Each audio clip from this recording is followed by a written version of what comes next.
Save your frosting, thicken it up. Hello everyone!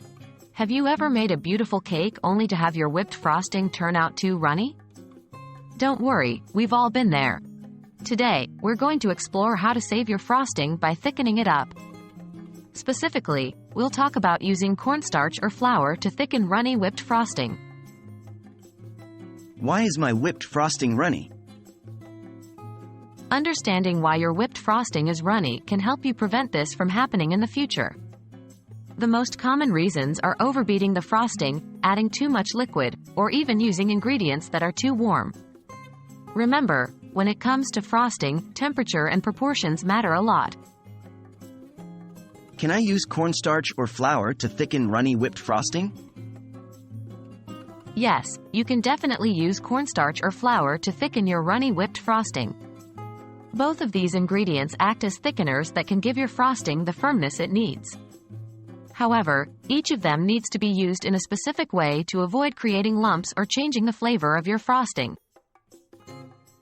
How to use cornstarch to thicken frosting? When using cornstarch, start by mixing it with a little cold water to make a slurry. This step is essential to avoid getting lumpy frosting. Once you've got a smooth mixture, you can add it to your frosting. Start with a small amount, about 1 teaspoon of cornstarch slurry for a cup of frosting, and mix it in. Wait for a few minutes to see how much it thickens before adding more. How to use flour to thicken frosting? If you decide to use flour, you'll want to cook it first to get rid of the raw flour taste.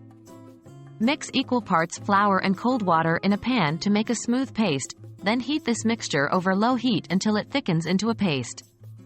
Allow it to cool before adding it to your frosting. As with cornstarch, add gradually and wait to see the thickening effect before adding more. That's it for today's frosting rescue mission. Remember, if your frosting turns out too runny, don't panic. You can always save it by carefully using cornstarch or flour. We hope this video has been helpful.